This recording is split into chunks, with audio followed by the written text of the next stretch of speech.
Does DAntoni have a point? Look, I do not blame DAntoni for saying this about his superstar. I wouldn't blame him if he said that right now James Harden is a better offensive player than Michael Jordan was in his prime or Kobe Bryant was in his prime.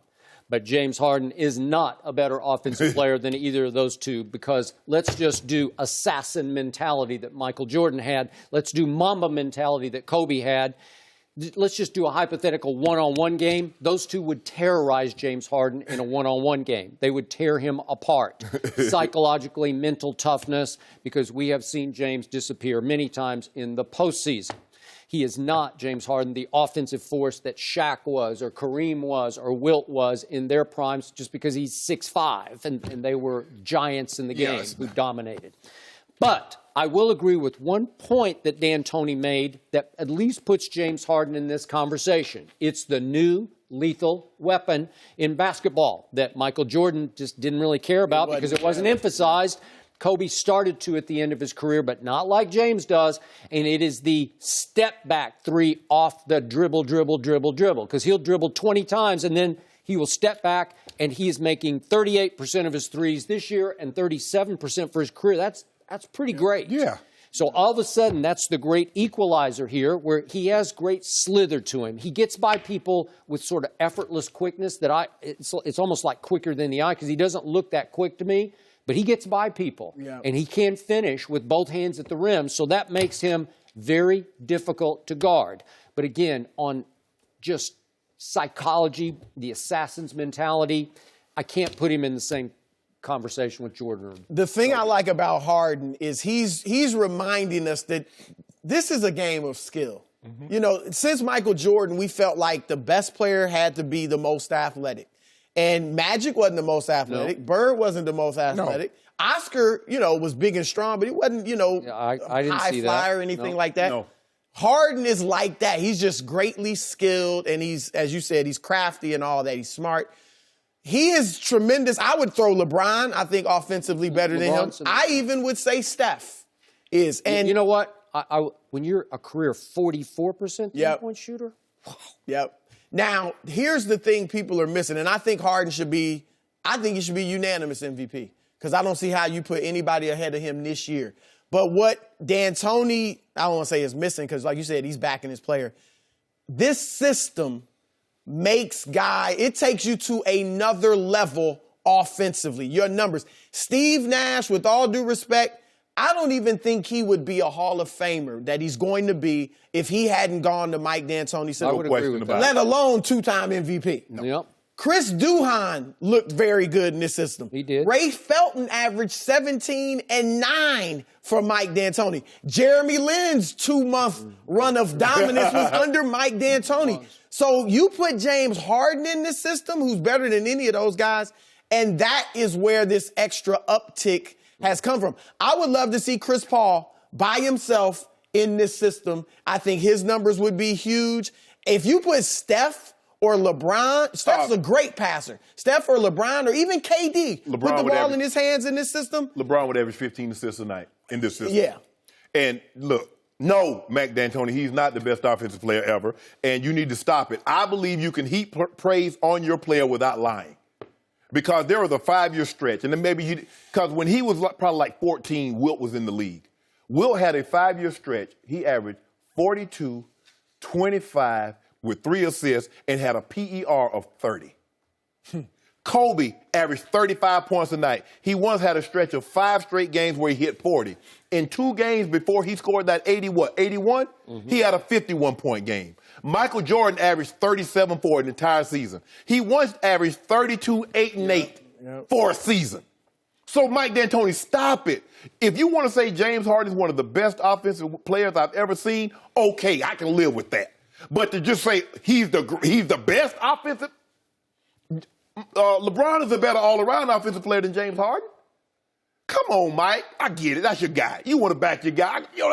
Man, that guy good. But you ain't gonna. Who you actually think believe that? James Harden is like, man, I ain't better than Michael. Man, I ain't better than Chris. I don't know. I think Harden might be saying, hold on. All right, Coach believes in me like that. If Michael Jordan and Kobe had played their entire career with the league is like it is now, no forearm you can hold them, no hand checking, And it's just free. No clotheslining. You know what else? No big man in the middle. No! On your team or the other team. So imagine Michael Jordan. Michael Jordan was going to the hole with Patrick Ewing, Shaq, David Robinson, Elijah Warren. Like, not to mention Oakley and those guys, those power forwards back then who would hammer you.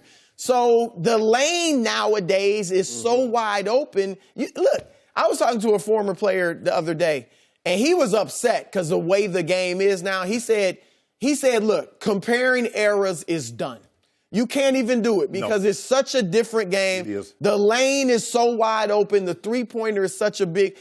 James Harden shoots 44% from the floor. That's another part of the argument.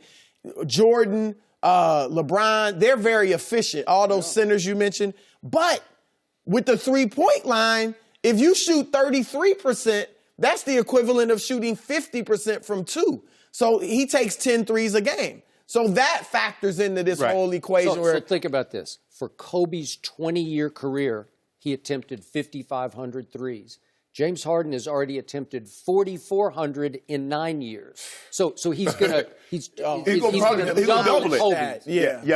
Might triple it. For Jordan's whole career, he took 1,700 because they just didn't do it. I mean, Bird didn't even take a lot back then. They just nobody emphasized it. When you saw Michael doing this in the final, he was actually saying, we don't even shoot this shot, and I just made whatever it was in a row. James Harden is electric. I mean, because he's not a high flyer. He going to the rim and he plays the game below the rim. He can finish, as you said, Skip, with either hand. He can. The other night he dunked it with his right hand, and I was like, wow. We need to stop. I mean, Mike D'Antoni was in the league and around the league when Michael Jordan was in his prime. When Kobe, that stretch, when Shaq had left, you mean to tell me? Come on now. What I will say is this. And if we call Harden a two-guard, he's got to win, but I think he could. I've got Jordan, Kobe, Jerry West, D-Wade is my top four. I think he could pass D-Wade as the best. As a two-guard. But he's got to win. Michael and Kobe off the table. No. Listen, when Dwayne was healthy and it was time, he could just take He was games phenomenal. over. His body People forget. People forget. The years. But I think because of Harden, if he can have longevity, and again, he's got to win some championship. He got at least one. Yeah. Until he wins that, you can't. You got to get at least two. Because D-Wade got 3, Jordan got 6, Kobe got 5. You got to win at least 2. But D-Wade got him 2 as the second guy to LeBron. Not taking nothing from him. They had a man thing now. This dude is bad. You realize the APB is still out on him for Game 6 last night? What is? I don't even know where he is. One of the things I want to see more than anything is him in the finals. Him and Chris Paul in these clutch moments, and not as much Chris, but certainly Harden when the going gets tough. I also want to see D'Antoni when the going gets tough. I do. I do. This system that is so pretty to watch and creates MVPs in the regular season, sometimes it gets pushed completely out of its comfort zone when it's time in the postseason. But watch him. I mean, he's electric. I mean, the way he can pat the ball with that left hand between his legs, I mean, he da-da, and then, how do you guard him?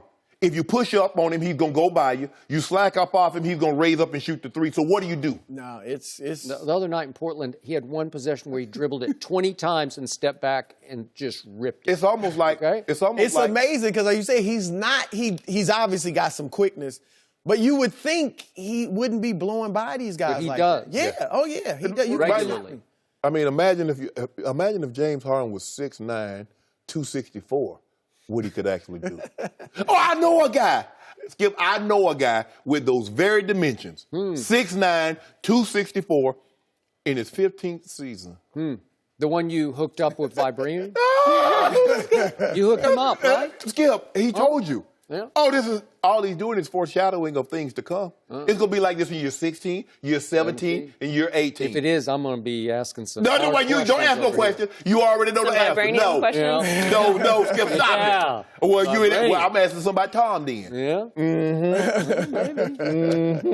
He's got Alex Guerrero. He doesn't need Vibranium. Exactly. How many games do they lose in the Eastern Conference playoffs? Cleveland. Oh, Cleveland. I thought we were talking about Houston. Oh, we're back to Cleveland? Did Cleveland lose in the Eastern Conference playoffs? I don't know. What did they lose? They lost 2 2 to Toronto last year. Was No, it- they didn't. They one. swept them. They lost one. They lost none. They lost none. Wait, they lost one to Boston, so they were 12. Oh, I'm thinking 2 years ago they lost 2 to two. Correct. No, that's right. They were 12-1 last year. Yeah. In that range, I'd give them No. one loss. They'll probably lose 3 I say 4. They'll lose 4 or games. 4. They'll To get who? complacent after they get a 3-0 lead on somebody or 2-1 or something. I did like it that Larry Drew said, this is our turning point moment. Everybody has a moment. And LeBron just shot it down after the game and said, aren't we a little late for that? In case y'all Well, didn't know. LeBron is the coach. So. In case y'all didn't know, the moment happened December 30th, 1984. Oh, Lord. That was the moment. Coach, thanks for joining. Thanks for watching. Subscribe here to get the latest from the show, and be sure to check out more of the best clips from Undisputed, or go watch a few segments from our other shows on FS1.